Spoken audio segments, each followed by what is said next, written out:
تلاوت کردہ دونوں آیتیں 29ویں پارے سورہ رکوع ہیں۔ اس صورت میں جنوں کے ایمان لانے اور ہمارے آقا بعثت سے پہلے شیاطین اور جن یہ آسمانوں کے قریب پہنچ جایا کرتے تھے، اور اللہ رب العزت جو فرشتوں کو احکام دیتے تھے، فرشتے جب آپس میں گفتگو کرتے تھے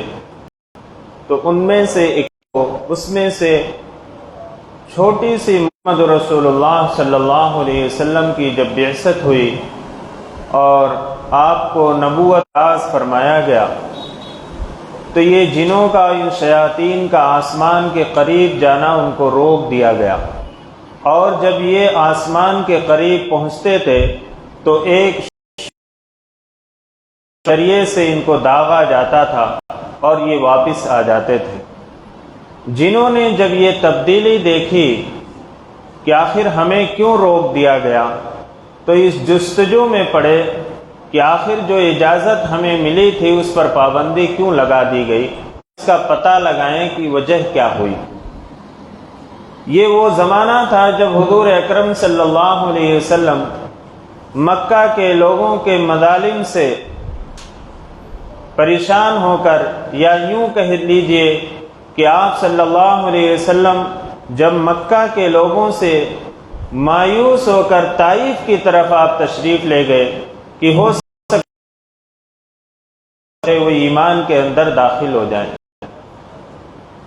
اور طائف کے جو زمانے کے بادشاہ تھا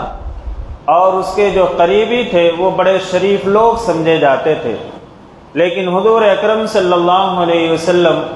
جب طائف تشریف لے گئے تو مقام نخلہ ایک مقام ہے جہاں کھجوروں کے بہت سارے درخت تھے، اور نخل کے معنی کھجور کے بھی ہوتے ہیں۔ اس مقام پہ حضور اکرم صلی اللہ علیہ وسلم نماز فجر ادا فرما رہے تھے، اور آپ صلی اللہ علیہ وسلم قرآن کریم کی تلاوت نماز فجر میں فرما رہے تھے۔ ایک تو قرآن جیسا کلام،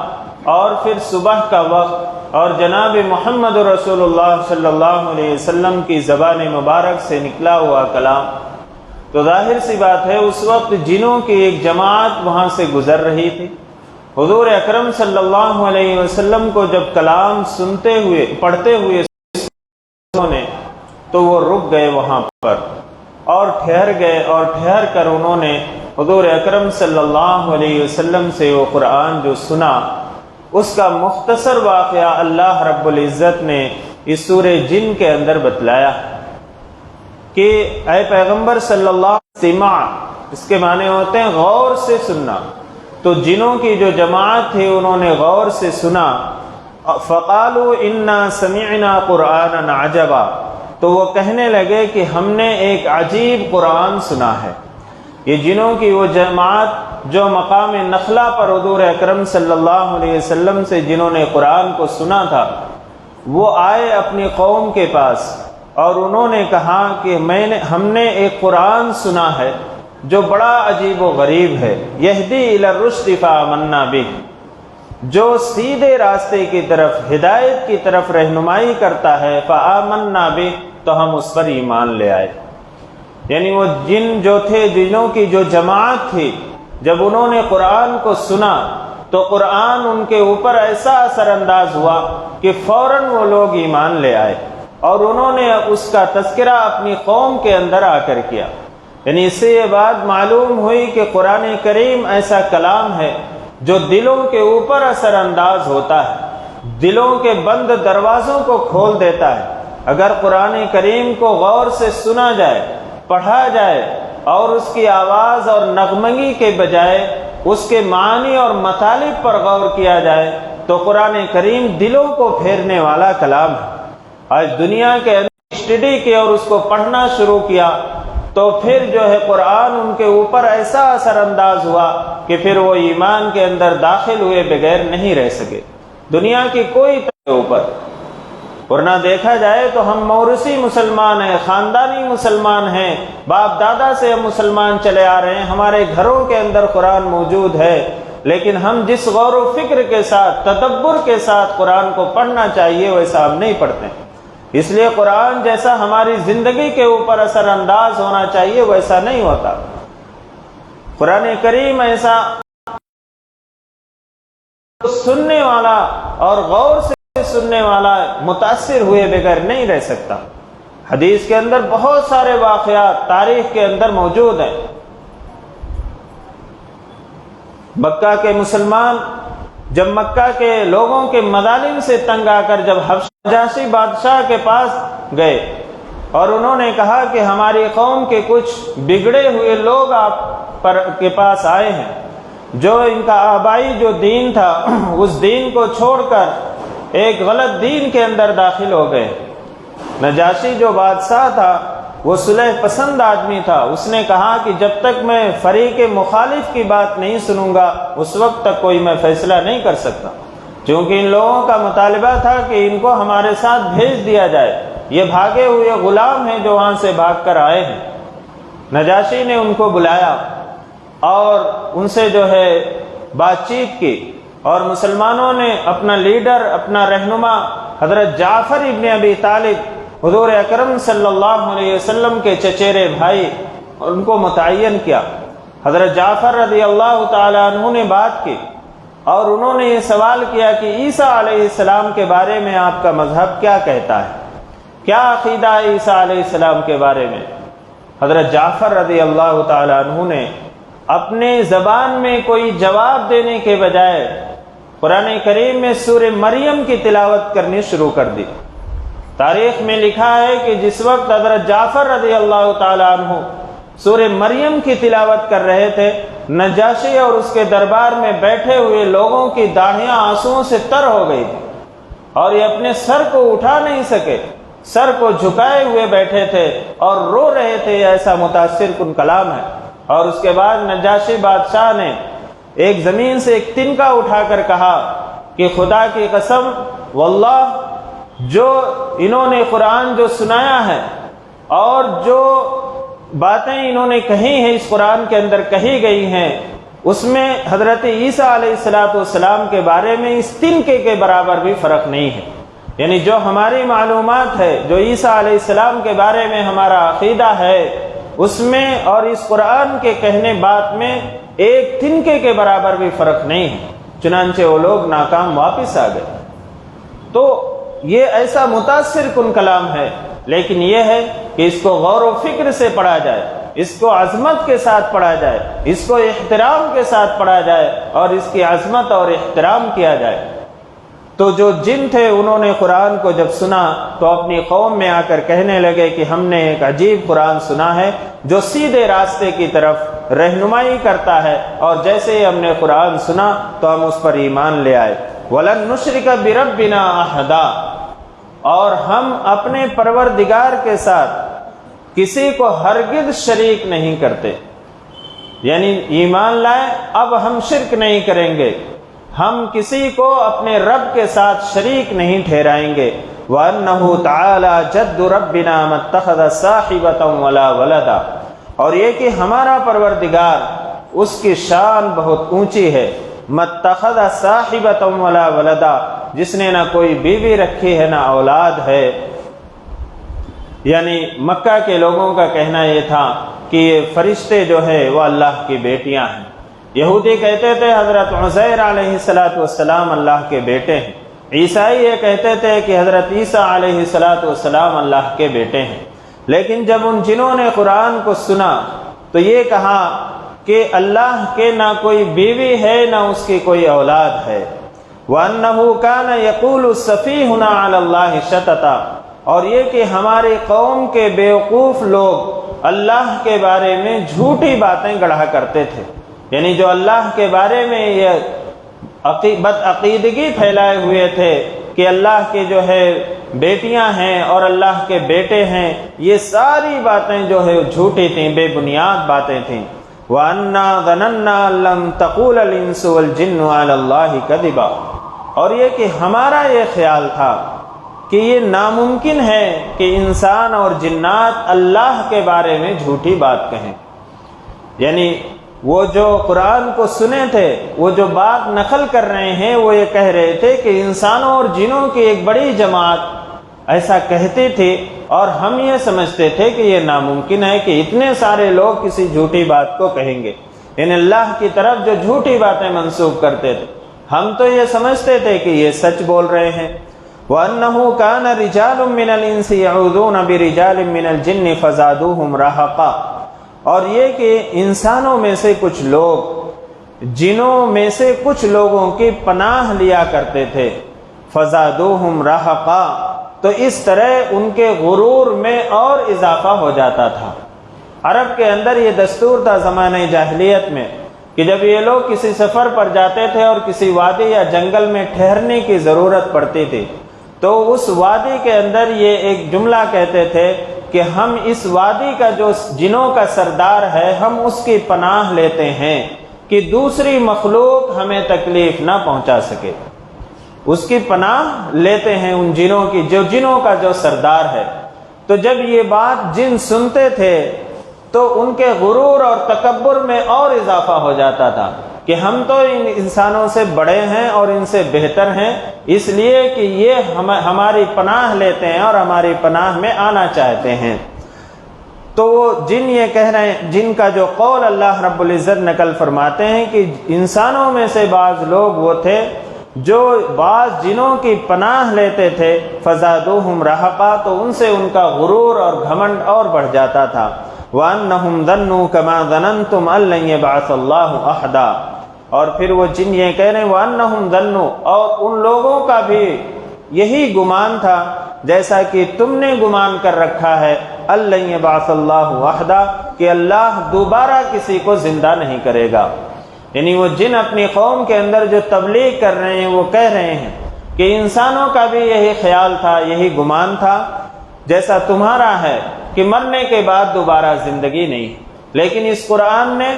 اور اس قرآن کے سننے کے بعد یہ معلوم ہوا کہ نہیں، دوبارہ زندگی ہے اور انسان کو دوبارہ زندہ ہونا ہے. وَأَنَّا لَمَسْنَا السَّمَاءَ فَوَجَدْنَاهَا مُلِيَتْ حَرْسًا شَدِيدًا وَشُهْبًا. اب وہ بات جو شروع میں آئی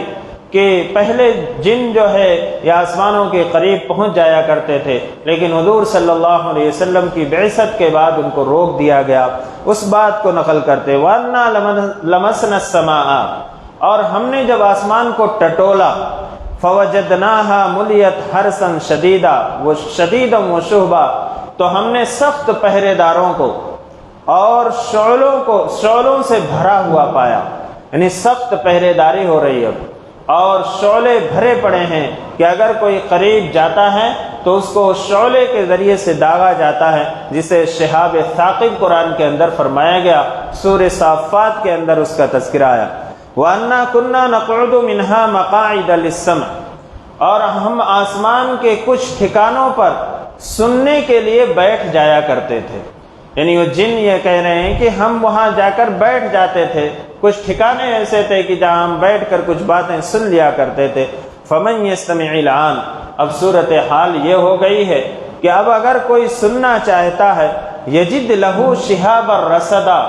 تو ایک شعلہ گھات لگا کر اس پر تیار ہو جاتا ہے. یعنی ایک شعلہ گھات لگائے چھپا ہوا ہے، لیکن جیسے ہی وہ کچھ سننے کی کوشش کرتا ہے، وہ شعلہ اس کے اوپر داغا جاتا ہے اور پھر وہاں سے واپس لوٹنا پڑتا ہے. وَأَنَّا لَا نَدْرِي أَشَرٌّ أُرِيدَ بِمَنْ فِي الْأَرْضِ أَمْ أَرَادَ بِهِمْ رَبُّهُمْ رَشَدًا. اب یہ جن کی بات اللہ تعالیٰ نقل فرماتے ہوئے فرماتے ہیں وَأَنَّا لَا نَدْرِي، اور ہمیں یہ نہیں معلوم ہے أَشَرٌّ أُرِيدَ بِمَنْ فِي الْأَرْضِ، کہ زمین پر رہنے والوں کے لیے تکلیف پہنچانے کا ارادہ ہے، ام اراد بہم ربہم رشدا، یا ان کے پروردگار نے ان کے ساتھ بھلائی کا ارادہ کیا ہے. یہ جو تبدیلی آئی ہے، جو ہمیں روک دیا جا رہا ہے اور شہاب ثاقب کے ذریعے سے ہمیں داغا جا رہا ہے، اس عمل کے ذریعے سے ان کے رب نے زمین والوں پر کچھ بھلائی کا ارادہ کیا ہے یا اس کے ذریعے سے کچھ تکلیف پہنچانے کا ارادہ ہے، یہ بات تو ہمیں معلوم نہیں، اللہ کو معلوم ہے. وَأَنَّا مِنَّا الصَّالِحُونَ وَمِنَّا دُونَ ذَلِكَ كُنَّا طَرَائِقَ قِدَدًا. اور ہم میں سے کچھ لوگ نیک ہیں، وہ منا دون ذالک، اور کچھ دوسری طرح کے لوگ ہیں، یعنی نیک نہیں ہیں، وہ گنہگار ہیں۔ کنا طرائق قددا، اور یہ کہ ہمارے راستے مختلف تھے، جیسے انسانوں کے اندر مختلف عقیدے کے لوگ تھے اور ایمان اور کفر کے اندر مبتلا تھے، ایسے ہی جو ہے جنوں کے اندر بھی کچھ اچھے لوگ تھے، کچھ ایمان والے تھے، کچھ نیک اور صالح لوگ تھے اور کچھ برے لوگ تھے۔ تو کننا طرائق قددا، ہمارے راستے مختلف تھے، ہمارے طریقے الگ الگ تھے۔ وَأَنَّا ظَنَنَّا أَن لَّن نُّعْجِزَ اللَّهَ فِي الْأَرْضِ وَلَن نُّعْجِزَهُ هَرَبًا، اور یہ کہ ہم نے جان لیا تھا کہ ہم اللہ کو زمین میں نہ عاجز کر سکتے ہیں، وَلَن نُّعْجِزَهُ هَرَبًا، اور نہ ہم اس سے بھاگ کر عاجز کر سکتے ہیں۔ ایسا نہیں ہے کہ ہم کہیں بھاگ جائیں، کہیں چھپ جائیں اور وہ ہمیں پکڑنے سے، ہمیں گرفت میں لینے سے قاصر ہو، ایسا نہیں، ہم اللہ کی گرفت میں تھے۔ وَأَنَّا لَمَّا سَمِعْنَا الْهُدَىٰ آمَنَّا بِهِ، اور یہ کہ جب ہم نے ہدایت کی بات سن لی تو ہم اس پر ایمان لے آئے۔ فَمَن يُؤْمِن بِرَبِّهِ فَلَا يَخَافُ بَخْسًا وَلَا رَهْقًا، تو جو کوئی بھی اپنے پروردگار پر، اپنے رب پر ایمان لائے گا تو نہ اسے کوئی خوف ہوگا اور نہ اس پر کوئی ظلم ہوگا، کوئی زیادتی ہوگی۔ یعنی جن نے یہ بات کہی، ان جنہوں نے اپنی قوم کو تبلیغ کر رہے اور سمجھا رہے ہیں، اور سمجھانے کا انداز دیکھیے کہ ہم اللہ کو عاجز نہیں کر سکتے، اللہ کی پکڑ سے ہم بچ نہیں سکتے۔ یعنی انسان بھی غور کرے کہ اللہ کی پکڑ سے کوئی بچنے والا نہیں ہے کہ کہیں چھپ جائے گا، کہیں جو ہے زمین کے اندر روپوش ہو جائے گا، نہیں، اللہ کی پکڑ سے کوئی بچنے والا نہیں ہے، اللہ کو کوئی عاجز نہیں کر سکتا ہے۔ اور دوسری یہ بات کہ جب ہم نے ہدایت کی بات سن لی تو ہم ایمان لے آئے۔ انسانوں کو بھی غور کرنا چاہیے کہ جو ہدایت کی بات اللہ رب العزت نے قرآن کے اندر یا نبی محترم صلی اللہ علیہ وسلم کے ذریعے سے امت کو دی ہے، اس پر ایمان لانا چاہیے، اس کو ماننا چاہیے، اس پر یقین کرنا چاہیے۔ اور پھر نتیجہ یہ بتلا دیا کہ جو کوئی بھی اپنے پروردگار پر ایمان لے آئے گا تو اب اسے نہ کوئی خوف ہوگا اور نہ اسے کوئی زیادتی اور ظلم کا ڈر ہوگا۔ وَأَنَّا مِنَّا الْمُسْلِمُونَ وَمِنَّا الْقَاسِطُونَ، پھر یہ بات کہتے ہیں اور ہم میں سے کچھ مومن تھے، مسلمان تھے، فرما بردار تھے، وَمِنَّا الْقَاسِطُونَ، اور کچھ گنہگار تھے، ظلم کرنے والے تھے۔ فَمَنْ أَسْلَمَ فَأُولَٰئِكَ تَحَرَّوْا رَشَدًا، تو جو لوگ ایمان لے آئے، اسلمہ تسلیم کر لیے، مان لیے، فَأُولَٰئِكَ تَحَرَّوْا رَشَدًا، تو وہ وہی لوگ ہیں جنہوں نے ہدایت کا راستہ ڈھونڈ لیا، ہدایت کی تلاش میں تھے، ہدایت کا راستہ ڈھونڈ لیا۔ کون لوگ؟ جو لوگ ایمان لے آئے۔ وَأَمَّا الْقَاسِطُونَ فَكَانُوا لِجَهَنَّمَ حَطَبًا، اور جو گنہگار تھے، فَكَانُوا لِجَهَنَّمَ حَطَبًا، تو وہ جہنم کا ایندھن ہیں۔ جنہوں نے ہدایت کا راستہ ڈھونڈا نہیں، اسلام کو قبول نہیں کیا، اطاعت و فرما برداری نہیں کی، گنہگار بن کر زندگی گزارے، تو وہ کہہ رہے ہیں کہ وہی لوگ جو ہے وہ جہنم کا ایندھن ہیں۔ وَأَن لَّوِ اسْتَقَامُوا عَلَى الطَّرِيقَةِ لَأَسْقَيْنَاهُم مَّاءً غَدَقًا، اور اے پیغمبر صلی اللہ علیہ وسلم آپ ان سے یہ بھی فرما دیجئے، أَن لَّوِ اسْتَقَامُوا عَلَى الطَّرِيقَةِ، کہ اگر وہ سیدھے راستے کے اوپر قائم رہیں گے، لَأَسْقَيْنَاهُم مَّاءً غَدَقًا، تو ہم ان کو خوب سیرابی عطا فرمائیں گے۔ اب یہ جناب محمد رسول اللہ صلی اللہ علیہ وسلم کو خطاب کر کے اللہ تعالیٰ فرماتے ہیں کہ مکہ کے لوگوں کو یہ فرما دیجیے، یہ کہہ دیجئے، کیونکہ وہ جس زمانے میں سورہ جن نازل ہوئی ہے، 7 سال سے مکہ کے اندر جو ہے وہ قحط پڑا ہوا تھا، بارش بالکل بند تھی۔ اس وقت اللہ رب العزت نے جناب محمد رسول اللہ صلی اللہ علیہ وسلم کی زبان مبارک سے پیغام دلوایا کہ اگر یہ لوگ سیدھے راستے کے اوپر قائم رہیں گے تو ہم ان کو خوب سیرابی عطا فرمائیں گے، خوب بارش ہوگی۔ اس سے یہ بات معلوم ہوئی کہ اصل نیکیوں کا جو ثواب اور اجر ہے وہ تو آخرت میں ملے گا ہی، لیکن دنیا میں بھی اس کا اجر و ثواب ملتا ہے اور نعمتوں میں اضافہ ہوتا ہے، اور نعمتوں کے اندر جو ہے وہ بڑھوتری ہوتی ہے۔ لیکن اگر کوئی سیدھے راستے کو اور اللہ کی اطاعت و فرما برداری کو چھوڑ کر نافرمانی کرنے لگتا ہے تو اس کی دنیا ہے اور آخرت میں تو اس کو جزا ملنے والی ہے۔ تو اللہ تعالیٰ فرماتے ہیں کہ پیغمبر صلی اللہ علیہ وسلم آپ ان سے یہ بھی فرما دیجئے کہ اگر سیدھے راستے کے اوپر قائم رہو گے تو تمہیں خوب سیرابی عطا فرمائی جائے گی، نوازے جاؤ گے۔ لنفتنہم فیہ ہوتی ہیں، اس کو مت سمجھیے کہ اللہ تعالی ہم سے بہت راضی ہے اور ہمارے اعمال سے بہت راضی ہے۔ اللہ نے قرآن میں فرمایا فلما نسوا ما ذکروا بہ، کہ جب لوگ میری یاد سے غافل ہو گئے، مجھے بھلا بیٹھے، میری نافرمانیاں کرنے لگے، فتحنا علیہم ابواب السماء، تو ہم نے ان کے لیے آسمان کے دروازے کھول دیے۔ نعمتوں کی بارش ہو رہی ہے، نعمتوں کی بارش ہو رہی، ہر طرح کا عیش و آرام۔ فتحنا علیہم ابواب السماء حتی اذا فرحوا بما اوتوا اخذناہم بغتۃ، پھر جب اس نعمتوں میں پڑھ کر وہ خوش ہو گئے، بس مسرت و شادمانی میں پڑے ہوئے ہیں، ہر طرح کا عیش و آرام ملا ہوا ہے، اب جو ہے اللہ کے حکم کی کوئی پابندی نہیں، اللہ کی نافرمانیاں ہو رہی ہیں، تو اللہ تعالیٰ فرماتے ہیں پھر ہم نے ان کو اچانک پکڑ لیا۔ اور اللہ فرماتے ہیں کہ جب میری یاد سے غافل ہو گئے، میری نافرمانی کرنے لگے، تب ہم نے اس کے اوپر آسمان کے دروازے، نعمتوں کے دروازے کھول دیے۔ اس لیے نعمتوں کا میسر ہو جانا، حاصل ہو جانا، یہ مت سمجھیے کہ اللہ تعالیٰ ہم سے بہت ہی راضی، بہت ہی خوش ہے۔ اللہ تعالیٰ فرماتے ہیں لنفتنہم فیہ، تاکہ ہم اس کے ذریعے ان کی آزمائش کریں کہ کون ان نعمتوں کی شکر گزاری کرتا ہے اور کون ان نعمتوں میں پڑھ کر اللہ کی نافرمانی ناشکری کرنے لگتا ہے۔ وَمَن يُعْرِضْ عَن ذِكْرِ رَبِّهِ يَسْلُكْهُ عَذَابًا صَعَدًا، اور جو شخص اپنے پروردگار کے ذکر سے اعراض کرے گا، منہ موڑے گا، يَسْلُكُهُ عَذَابًا صَعَدًا، اللہ تعالیٰ اس کو سخت عذاب کے اندر پرو دیں گے۔ يَسْلُكُهُ جیسے جو ہے تسبیح کے دانے کو جو ہے دھاگے کے اندر پرویا جاتا ہے، جیسے اللہ تعالیٰ فرماتے ہیں يَسْلُكُهُ، سخت عذاب کے اندر اس کو ہم پرو دیں گے، یعنی اس کے اندر پڑا رہے گا۔ وَأَنَّ الْمَسَاجِدَ لِلَّهِ فَلَا تَدْعُوا مَعَ اللَّهِ أَحَدًا، اور یہ کہ مسجدیں اللہ کے لیے، یعنی مساجد جو ہے یہ اللہ کا گھر ہے۔ جیسے ایک گھر ہوتا ہے، ایک تعمیر ہوتی، رہائش کے لیے ہوتی، کوئی آفس ہوتی ہے، انتظامی امور کے لیے ہوتی ہے، جو ہے اسکول اور کالج جو ہے وہ تعلیم کے لیے ہوتے ہیں، مدارس تعلیم کے لیے ہوتے ہیں۔ ایسے ہی مسجد جو ہے یہ اللہ کا گھر ہے۔ فلا تدعوا مع اللہ احدا، تو اللہ کے ساتھ اس کی عبادت میں کسی کو شریک نہ ٹھہراؤ، یعنی مسجدیں اللہ کا گھر ہے، یہ کسی کی ملکیت نہیں ہوتی ہے کہ میری ذاتی ملکیت ہے، نہیں، یہ اللہ کا گھر ہے۔ وَأَنَّ الْمَسَاجِدَ لِلَّهِ، یہ مسجدیں اللہ کے لیے، اللہ کا گھر ہے۔ فَلَا تَدْعُوا مَعَ اللَّهِ أَحَدًا، تو اس کے اللہ کی عبادت میں کسی کو شریک مت ٹھہراؤ۔ وَأَنَّهُ لَمَّا قَامَ عَبْدُ اللَّهِ يَدْعُوهُ كَادُوا يَكُونُونَ عَلَيْهِ لِبَدًا، اور یہ کہ جب اللہ کا بندہ اللہ کی عبادت کے لیے کھڑا ہوتا ہے، کادو یکونون علیہ لبدا، تو ایسا معلوم ہوتا ہے کہ لوگ اس کے اوپر ٹوٹ پڑیں گے۔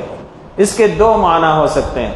ایک تو یہ کہ جب جناب محمد رسول اللہ صلی اللہ علیہ وسلم جب عبادت کے لیے کھڑے ہوتے تھے، اپنے رب کی عبادت کے لیے، تو کفار و مشرکین آپ کو ہلاک کرنے کے لیے، نعوذ باللہ آپ کو ختم کرنے کے لیے ایسا آپ کے پیچھے لگ جاتے تھے، اور کبھی کبھی گفتگو کے اندر ایسی باتیں ہو جاتی تھی سخت کلامی کہ ایسا لگتا تھا کہ یہ سارے کے سارے لوگ آپ پر ٹوٹ پڑیں گے اور آپ پر حملہ کر دیں گے۔ اور اس کا دوسرا معنی یہ ہے کہ جب قرآن پڑھا جاتا تھا اور حضور اکرم صلی اللہ علیہ وسلم اللہ کی عبادت کے لیے کھڑے ہوتے تھے اور جب قرآن کی تلاوت کرتے تھے تو جنوں کی جماعت ایک دوسرے کے اوپر ٹوٹ پڑتی تھی کہ مجھے آگے بڑھ کر مجھے سننے دو۔ یعنی اس کے دو معنی مفسرین کرام نے لکھے، ایک تو یہ معنی بھی ہو سکتا ہے کہ جنوں کی جماعت جو ہے اس قرآن سننے کے لیے ایک دوسرے سے آگے بڑھتے تھے اور آپ کے بالکل قریب پہنچ جایا کرتے تھے، اور دوسرے یہ کہ کفار و مشرکین آپ کو نقصان پہنچانے کے لیے آپ کے اوپر ٹوٹ پڑتے تھے، ایسا معلوم ہوتا تھا۔ وَأَنَّهُ لَمَّا قَامَ عَبْدُ اللَّهِ، اور یہ کہ جب اللہ کا بندہ یدعوہ اس کی عبادت کے لیے کھڑا ہوتا ہے، کادو یکونون علیہ لبدا، تو ایسا معلوم ہوتا ہے کہ اس پر لوگ ٹوٹ پڑیں گے۔ تو یہ جو آیات آئی ہیں، ان آیات میں اللہ رب العزت نے ان جنہوں نے جناب محمد رسول اللہ صلی اللہ علیہ وسلم سے قرآن سنی، نخلا کے مقام پر بھی سنی اور اس کے علاوہ دوسرے مقام پر بھی حضور اکرم صلی اللہ علیہ وسلم نے قرآن سنا، حضور اکرم صلی اللہ علیہ وسلم سے قرآن سنا ہے، جیسا کہ سورہ احقاف میں وہی صرفنا الیک نفرا من الجن یستمعون القرآن، کہ جب ہم نے جنوں کی ایک جماعت کو آپ کی طرف پھیر دیا جنہوں نے آپ سے قرآن کو سنا اور پھر وہ آئے اپنی قوم کے اندر قرآن کی دعوت دی۔ اس کے علاوہ جناب محمد رسول اللہ صلی اللہ علیہ وسلم جیسے انسانوں کی طرف نبی بنا کر بھیجے گئے، ایسے آپ صلی اللہ علیہ وسلم جنوں کی طرف بھی نبی بنا کر بھیجے گئے، اور جیسے انسان اس شریعت کے مکلف ہیں ایسے جن بھی اس شریعت کے مکلف ہیں، اور جس طریقے سے جنوں کے اندر جو ہے مومن اور انسانوں کے اندر مومن اور کافر ہوتے ہیں، ایسے جنوں کے اندر بھی مومن اور کافر ہوتے ہیں۔ جیسے انسانوں کے اندر مرد و عورتیں ہوتی ہیں، ایسے جنوں کے اندر بھی مرد و عورتیں اور ان کی بھی نسلیں ہوتی ہیں۔ لیکن بعض دہریے قسم کے لوگ جو ان کو نہیں مانتے کہ یہ اللہ کی کوئی مخلوق ہے اور اس کو نہیں مانتے، لیکن قرآن و حدیث سے یہ بات ثابت ہے کہ جناب محمد رسول اللہ صلی اللہ علیہ وسلم نے جنوں کو بھی تبلیغ کی ہے اور جن بھی آپ کی خدمت میں حاضر ہوئے ہیں۔ روایات جو ہے موجود ہیں اس سلسلے میں احادیث کے اندر۔ تو بہرحال اس قرآن کی خاصیت یہ ہے کہ اگر اس کو غور سے پڑھا جائے، غور سے سنا جائے، اس کی عظمت کو ملحوظ رکھا جائے تو یہ قرآن دلوں کو پھیرنے والا ہے اور ہدایت کی کتاب اللہ رب العزت نے نازل فرمائی ہے۔ شرط یہ ہے کہ اس کو غور و فکر سے پڑھا جائے اور سنا جائے۔ اللہ رب العزت سے دعا ہے اللہ تعالی ہم سب کو عمل کی توفیق عطا فرمائے۔ آمین وآخر دعوانا الحمدللہ رب العالمین۔ الحمد للہ رب العالمین والعاقبۃ للمتقین والصلاة والسلام علی سید الانبیاء والمرسلین محمد وعلی آلہ واصحابہ اجمعین۔ ربنا آتنا فی الدنیا حسنۃ وفی الآخرۃ حسنۃ وقنا عذاب النار وقنا عذاب القبر وقنا عذاب الحشر یا حی یا قیوم یا ودود یا ذو العرش المجید یا فاعل لما یرید۔ یا رحمن الرحمین ہماری خطاؤں کو معاف فرما دیجیے۔ یا رحمن الرحمین ہم گنہگار خطاوار قصوروار بندے ہیں، آپ بڑی بڑی خطاؤں کو معاف فرمانے والے ہیں، حتیٰ کہ کفر اور شرک کو بھی توبہ کرنے سے معاف فرما دیتے ہیں۔ یا رحمن الرحمین ہم سب کی خطاؤں کو لغزشوں کو درگزر فرما دیجیے۔ یا رحمن الرحمین جو بیمار ہیں انہیں شفاء کاملہ عاجلہ مستمرہ عطا فرمائیے، جو پریشان حال ہیں ان کی پریشانیوں کو دور فرما دیجیے، جو ضرورت مند ہیں ان کی جائز ضرورتوں کی تکمیل فرما دیجیے۔ یا رحمن الرحمین ہم سب کو صحت و تندرستی عطا فرمائیے، تمام شرور و فتن سے ہم سب کی حفاظت فرما لیجیے، لوگوں کی یا رحمن الرحمین ان کے لیے مناسب شرعی جوڑے کا انتظام فرما دیجیے۔ یا رحمن الرحمین جو شادی شدہ لوگ ہیں یا رحمن الرحمین انہیں نیک صالح اولاد عطا فرما دیجیے۔ یا رحمن الرحمین حضور اکرم صلی اللہ علیہ وسلم نے جن جن خیر کا سوال کیا ہم سب کو اس میں حصہ عطا فرمائیے، اور جن شر سے پناہ مانگی ہے ہم سب کی اس سے حفاظت فرما لیجیے۔ یا رحمن الرحمین امت مسلمہ پہ رحم کا، کرم کا، عافیت کا، سلامتی کا، درگزر کا معاملہ فرمائیے۔ یا رحمن الرحمین ہم میں سے جن کے والدین یا ان میں سے کوئی ایک باحیات ہیں یا رحمن الرحمین ان کی عمروں میں برکت عطا فرمائیے، ان کے سایہ عاطفت کو ہمارے سروں پر تا دیر قائم اور دائم رکھیے، اور ہم میں سے جن کے والدین یا ان میں سے کوئی ایک اس دنیا سے رخصت ہو گئے یا رحمن الرحمین ان کی مغفرت فرما دیجیے، انہیں کروٹ کروٹ جنت نصیب فرمائیے، جنت الفردوس میں اعلیٰ مقام عطا فرمائیے۔ یا رحمن الرحمین جب تک زندگی عطا فرمائیے ایمان اور عمل صالح پر قائم اور دائم رکھیے، اور جب اس دنیا سے جانے کا وقت آئے ہم سب کا خاتمہ اکمل ایمان پر نصیب فرمائیے۔ یا رحمن الرحمین حضور اکرم صلی اللہ علیہ وسلم کے صدقہ طفیل ہماری دعاؤں کو قبول و منظور فرما لیجیے۔ ربنا تقبل منا انک انت السمیع العلیم وتب علینا انک انت التواب الرحیم برحمتک یا ارحم الراحمین والحمد للہ۔